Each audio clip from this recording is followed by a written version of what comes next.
बिस्मिल्लाहिर्रहमानिर्रहीम। अस्सलाम वालेकुम डियर स्टूडेंट्स, उम्मीद करता हूँ कि आप लोग सभी बखैर होंगे। तो आज की इस वीडियो के अंदर हम लोग 10th फिज़िक्स उर्दू मीडियम के बाब नंबर 13 साउंड इस चैप्टर की एक्सरसाइज में से इसके तमीरी फ़िक्र के सवालात मुकम्मल करेंगे। तो जो बच्चे चैनल पे नए हैं वो लाजमी तौर पे चैनल को सब्सक्राइब कर लें ताकि मज़ीद इस तरह की एजुकेशनल वीडियोज़ बआसानी आप लोगों तक पहुँच सकें। तो यहाँ पे स्टूडेंट चैप्टर नंबर 13 की एक्सरसाइज में से एमसीक्यू, शॉर्ट क्वेश्चंस और लॉन्ग क्वेश्चंस हम लोग पहले ही मुकम्मल कर चुके हैं। आज की इस वीडियो में हम लोग तमीरी फ़िक्र के सवालात मुकम्मल करेंगे। यहाँ पे 6 तमीरी फ़िक्र के सवालात दिए गए हैं जिनको हम वन बाई वन करके मुकम्मल करेंगे और बुक के ऊपर से इनके निशानात लगाएंगे। तो नंबर 1 तमीरी फ़िक्र का सवाल है, ट्यूनिंग फोर्क को लकड़ी की मेज़ पर रखने के मुकाबले में वो हवा में रखने से ज़्यादा बुलंद साउंड क्यों पैदा करता है? ये हमें साउंड की मुंतकली में सतह के एरिया के किरदार के बारे में क्या बताता है?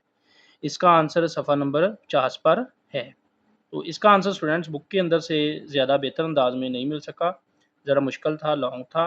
तो ये मैंने ज़रा सिंपल वर्डिंग में करके पेज नंबर 50 के ऊपर लिख दिया है। बाकी तकरीबन सारे सवाल जो हैं ये बुक के अंदर से ही हम लोग निशान लगाएंगे। क्वेश्चन 1 का आंसर स्टूडेंट्स आप लोग पेज 50 से यहाँ से शुरू करेंगे।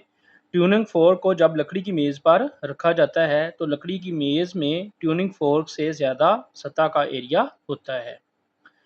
ट्यूनिंग फोर्क का एरिया कम होता है जबकि मेज़ की सतह का एरिया ज़्यादा होता है। ये हवा की बड़ी मकदार को वाइब्रेट करने पर मजबूर करता है। टेबल की सतह का बड़ा एरिया जो है ये हवा की बड़ी मकदार को वाइब्रेट करने पर मजबूर करता है जिससे साउंड की लाउडनेस में इजाफा होता है। ये हमें बताता है कि लाउडनेस किसी जिस्म के वाइब्रेट करते एरिया के बराह रास्त मुतनासिब है। जितना बड़ा एरिया होगा उतनी ही लाउडनेस भी ज़्यादा होगी, जितना एरिया कम होगा उतनी ही लाउडनेस कम होगी। तो यहाँ से लेके यहाँ तक आप लोग क्वेश्चन 1 का आंसर मुकम्मल करेंगे। क्वेश्चन नंबर 2, अगर साउंड को सफ़र करने के लिए मीडियम की ज़रूरत होती है तो बेल जार तजर्बा इस ज़रूरत को कैसे साबित करता है? जब हवा निकाली जाती है तो क्या होता है और क्यों? इसका आंसर पेज 46 पर दिया गया है। क्वेश्चन 2 का आंसर स्टूडेंट्स आप लोग पेज 46 से यहाँ से शुरू करेंगे। बेल जार को वैक्यूम पंप से मुंसलक रखा जाता है जिसके अंदर एक इलेक्ट्रिक बेल लटकी होती है जो पावर सप्लाई से जुड़ी होती है। जब पावर सप्लाई ऑन किया जाता है तो इलेक्ट्रिक बेल बजती है और हम साउंड को सुन सकते हैं। इसके बाद वैक्यूम पंप के ज़रिए जार से हवा निकाली जाती है।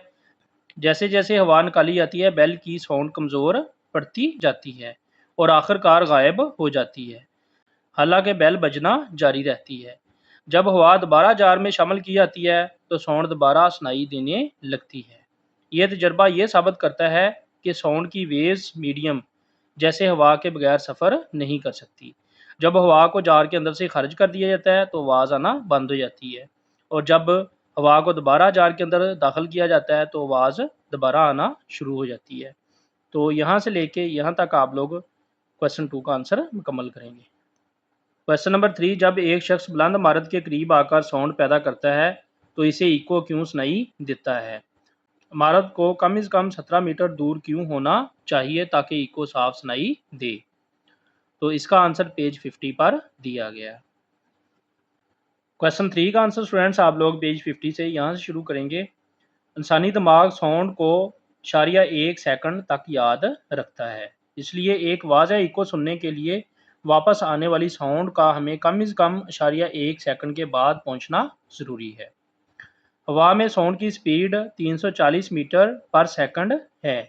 इको के बनने के लिए कम से कम 34 मीटर का फासला ज़रूरी है, यानी रिफ्लेक्ट करने वाली सतह कम से कम 17 मीटर दूर होनी चाहिए। इस तरह आवाज़ जाते हुए 17 मीटर का फासला तय करेगी और वापस आते हुए भी 17 मीटर का फासला तय करेगी। इस तरह 34 मीटर मुकम्मल हो जाएंगे। तो यहाँ तक आप लोगों ने क्वेश्चन 3 का आंसर मुकम्मल करना है। क्वेश्चन नंबर 4, मर्दों की साउंड्स औरतों या बच्चों के मुकाबले में ज़्यादा भारी क्यों लगती है, चाहे वो यकसा इंटेंसिटी में बोल रहे हों? फ्रीक्वेंसी और पिच के तलक का इस्तेमाल करते हुए वजाहत करें। तो इसका आंसर स्टूडेंट्स पेज 31 पे मैंने खुद से लिखा है, तो इसको आप लोगों ने अपनी बुक के ऊपर नोट डाउन कर लेना है और वहाँ से याद करना है। तो स्टूडेंट क्वेश्चन 4 का आंसर आप लोगों ने पेज नंबर 31 से यहाँ से मुकम्मल करना है। ये थोड़ा ज़्यादा पीछे लिखा गया है, आप लोगों ने इसको स्क्रीनशॉट ले लेना है या अपनी बुक के ऊपर किसी मुनासिब जगह पे लिख लेना है।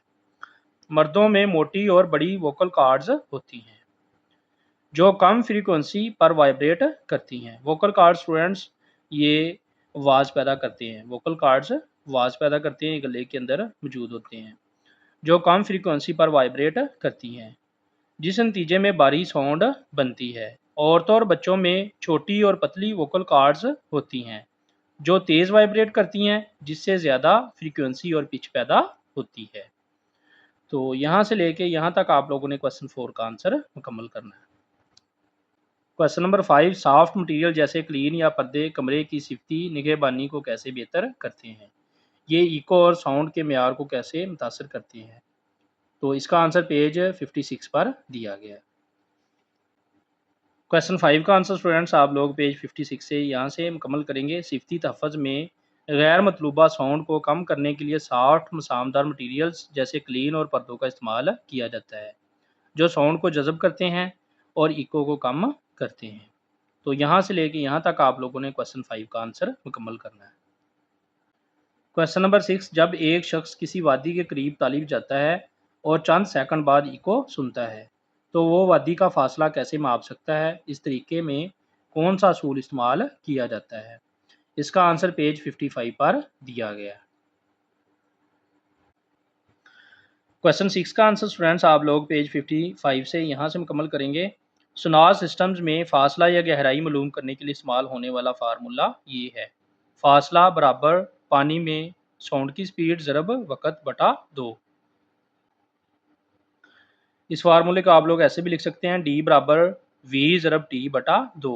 डी फासला है, वी वेलोसिटी है और टी टाइम बटा 2। तो ये फार्मूला आप लोग इस्तेमाल करेंगे और ये वाला असूल इस्तेमाल होता है यहाँ पे, ये आप लोगों ने लिख लेना साथ। इसमें रिफ्लेक्शन ऑफ साउंड का असूल इस्तेमाल होता है। इसमें रिफ्लेक्शन ऑफ साउंड का असूल इस्तेमाल होता है। तो ये फार्मूला इसमें लिखेंगे और साथ ये वाला एक फ़िक्रा लिखेंगे। तो यहाँ से लेके यहाँ तक आप लोगों ने क्वेश्चन 6 का आंसर मुकम्मल करना है।